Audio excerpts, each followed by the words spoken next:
Oke, lanjut ya. Tadi sempat keputus. Saya bikin video males edit, jadi langsung aja apa adanya. Di sini letak tadi yang keputus si pompa bensin, ini tinggal dibuka bautnya. Ini bensin bakal ngocor dari sini. Ini juga ada bensin juga di sini, karena dia mungkin nyedot dari sini terus disuplai ini ke engine di sini nih. Ini untuk sensor takaran isi dari tangki bensin. Ini juga saya pernah ganti nih sensornya nih, takarannya. Bisa beli di offline, bengkel-bengkel copotan, ataupun online. Kalaupun baru ada mungkin, tapi dari luar negeri. Nih barusan aja saya otak-atik lagi, karena kadang kayaknya arusnya ya, dia kadang arusnya tuh suka kurang, nggak tahu dari memang sini colokan plus minusnya untuk mengantarkan arus ke pompa bensin, atau ada hal yang lain. Karena saya udah pernah tanya-tanya, si kringnya itu harus dicek, si kring nomor 11 tapi aman. Relay pun saya udah pernah bongkar di depan, itu pun aman. Bahkan saya kayaknya harus cek lagi di colokan ininya nih, colokan ini atau ini yang harus diganti, karena pompanya tadi sempat mati kemudian mau lagi. Dan kalau dicek pun pakai alat ini ada alatnya. Ini namanya chargeran aki. Kalau kita colok plus minusnya, ini plus minusnya, ini plus, ini minus, dia langsung nyala. Ada yang bilang sih orang bengkel BMW, saya gabung grup bengkel BMW, dia bilang kalau dicolok langsung sih memang nggak ngaruh. Kenapa? Karena ini harusnya gede, sedangkan ini kan harusnya harus mobil. Jadi kalau colok langsung pasti nyala-nyala aja. Tapi kalau di mobil pasti, kalau emang itu motornya lemah, dia nggak bakal mau angkat gitu. Jadi harus colok di mobilnya katanya. Nih yang kedua nih, saya ganti nih, merek Epman. Ini tekanannya lumayan gede nih, 320-an tekanannya. Kalau yang sekarang mungkin 240-an. Ini beli di online Cina waktu itu, dibentuk kayak gini ya. Ini racing punya sih. Ini yang tadi nggak kepaksa, setelah saya ini mati, saya beli lagi merek Dobson. Ini bisa digantiin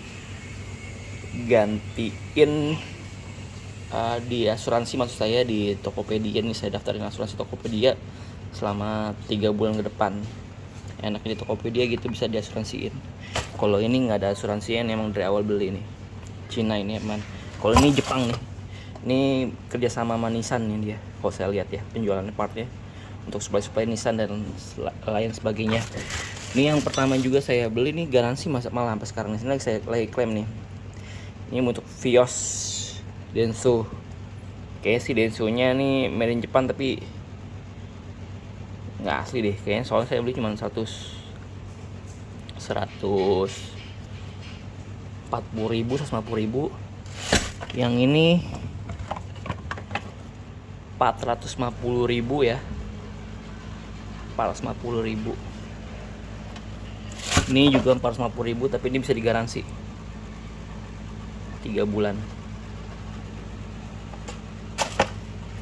Kemudian aki yang tadi di depan saya pindah ke belakang. Ini juga akinya dapat murah nih, saya beli langsung. Walaupun saya cari-cari di Tokopedia orang yang bisa ditemuin langsung, tuh tambah aki bisa dan murah. Ini 80 ampere ya, aki kering nih, 80 ampere, 12 volt.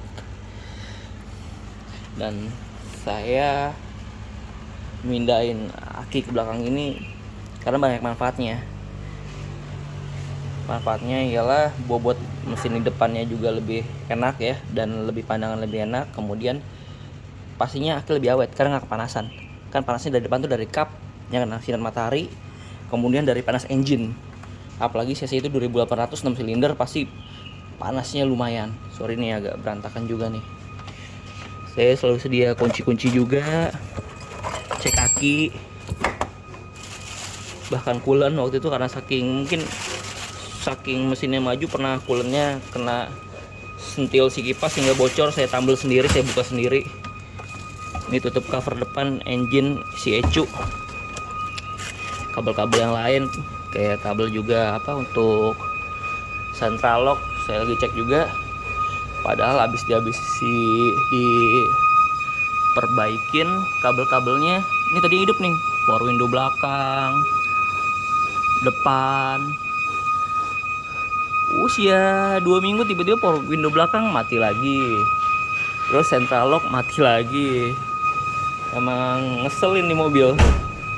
Ini juga mati nih, harusnya kunci ini central lock semua, makanya saya bongkar depannya. Nih saya bongkar, sampai ngetes modulnya. Nih saya ganti modulnya. Ini modul gantiannya. Ini kalau modul central lock nih, di sini nih, di sini nih ECU-nya nih, itu nggak bisa juga katanya. Masalah kata mekaniknya ada di central lock utamanya, harus diganti. Saya pesen ke servis. Oh ya, nih transmisinya punya E36, tapi saya ganti short shift ya untuk gagang transmisinya. Kemudian untuk head unitnya pakai Android yang di model tarik nih, touchscreen Android. Harusnya sih pakai model yang bawaannya ya. Ini udah hidup juga walaupun nggak ada tombolnya. Ini harusnya juga bukan tombol aslinya, nih harusnya kayak gini nih knopnya. Saya belum sempat ganti. Dan juga untuk RPM-nya dan konsumsi BBM tadi nyala nih. Saya sempat juga nih beliin cluster si E36 ini, saya ganti pakai mereknya yang FDO, sebelumnya merek yang lain ya. Satu lagi lupa mereknya apaan ya. Ya itulah, saya udah ganti, hidup semua. Saat kemarin benerin perkabelan, umurnya sebulan, mati lagi. Aneh banget nih mobil emang. Bukan aneh ya emang barangnya juga borong copotan, mungkin udah diganti karena mesinnya gede atau emang barangnya tua, matilah dia. Bisa sih di servis lagi, duit lagi, waktu lagi, waktu. Oke, kita coba nyalain ya. Oh ya, ini alasan saya turunan rem tangan diganjel pakai besi, pakai jack, karena waktu itu pernah didiemin si rem tangannya selama karena jarang dipakai itu kurang sebulan. Jadi si booster remnya itu bocor karena nahan terus, karena si rem tangan itu gabung sama rem cakram belakang. Nggak tahu modifnya gimana tuh. Ini pakai Ford Escape. Jadi saya turunin biar si boosternya nggak bocor. Ini booster remnya juga lucu. Pakai punyanya. Booster remnya di sini nih. Ini punyanya Avanza ternyata.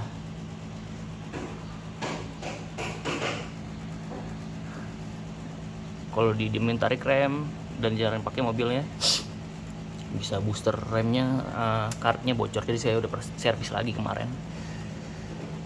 Kemudian itu juga diservis kotaknya, sikring ganti semuanya. Di sini nih kalau ada masalah dengan bensin juga, kalau nggak dari pompa, di sini ada relay pompa warnanya hijau, dan juga ada relay ECU warnanya pink di sini.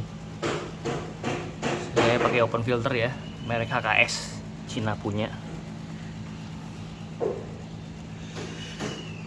Ini juga si knalpot custom. Nah, belum rapih. Lumayan banyak lah. PR biar perfect. Rem lumayan besar karena punya pakai E36. Pala babinya atau kalipernya besar tuh.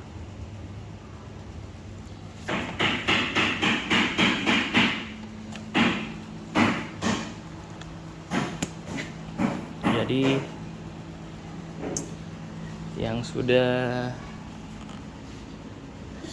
dimodifikasi dari mobil ini lumayan banyak ya.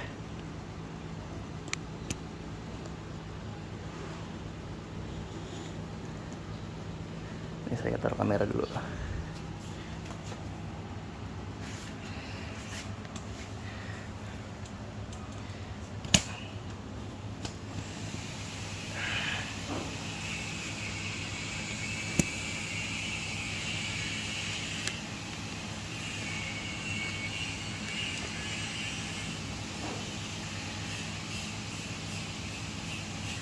Oke. Ya, di depan lampunya juga ada air scoop-nya. Saya beli di online juga, saya ganti sendiri. Copotnya gampang.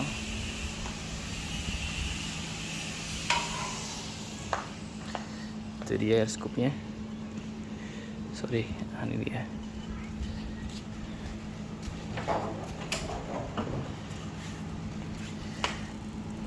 Tuh. Bisa tanya-tanya ya. Itu juga untuk body MTEK juga saya buatan dari Beamer House, karena yang part number lumayan. Lagi-lagi masalah kendala waktu. Ini saya juga pelingkut sendiri karena bengkel catnya juga nggak proper. Harusnya saya tahu 2 tempat bengkel yang proper untuk ngecat dan bagus untuk ngerestorasi, ngilangin karat, ganti-ganti panelnya, dek-dek bawah tuh sampai sasis bawahnya adalah bengkel yang jago itu. 2 bengkel yang saya tahu untuk body dan pengerjaan sampai jadi pun dia ada part number, pokoknya asli di dia, bisa dibangun. Saya pelingkutin lagi, kolongnya juga lumayan saya pelingkutin lagi. Nah, red trim ini lumayan ya, di angka 6-an. Engine itu padahal harusnya 70 itu udah jadi, tapi bengkelnya itu tahu sendiri nipu. Kalau ada yang mau tanya atau saran atau yang share yang bagi-bagi pengalaman lain, bisa tanya saya, nanti saya kasih tahu yang proper lah orangnya, dan emang udah banyak juga lah diulas di YouTube juga. Kemudian untuk kabel itu di angka beresin kabel kemarin ya, lumayan menyetel pintu semuanya itu, aki ke belakang, benerin si cluster speedometer, RPM-nya ya, terutama RPM dan konsumsi di luar alatnya itu sekitar 8 ke atas. Juga power window juga dibetul-betul ya, walaupun power window belakang umurnya semingguan tuh, tapi power window kanan kiri depan nyala. Lampu belakang, lampu senjanya, bagian belakang bagian belakang ini ada lampu senja bentuk L nyala, udah semuanya lampuan nyala, sampai kameranya juga nyala. Walaupun sensornya rusak lagi tuh. Ada sensornya di depan, di sini sensornya harus diganti. Karena kamera mundurnya nyala mulu. Walaupun semuanya berfungsi normal kalau memang sensornya sudah diganti lagi nantinya. Ya ada aja. Yang itu yang saya bilang. Kalau mobil tua, kalau yang main gelondongan, ganti-ganti partin semuanya, dicek semuanya, lumayan. Ada aja nanti yang rusak-rusak lagi. Itu sih. Oh ya, untuk si velg itu pakai punyanya M46 ya, yang 318 yang standarnya.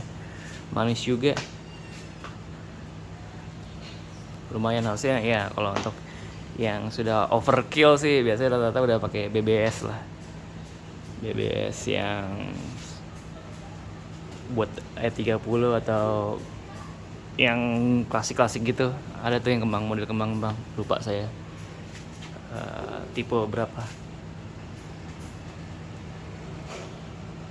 Oke, sekian sementara itu video kerendoman saya ulas ini.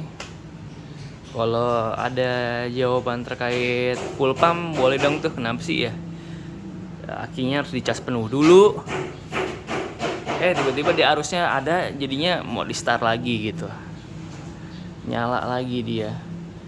Apa jangan-jangan yang full pump kedua itu yang merek Epman itu karena kurang arus ya? Karena ini saya baru tahu nih, saya cas akinya seharian dia mau starter lagi gitu. Sebelumnya saya udah cek buka tuh relay, sikring, aman-aman aja semuanya. Saya pikir ya emang karena si ininya rusak ya, si pompa bensinnya.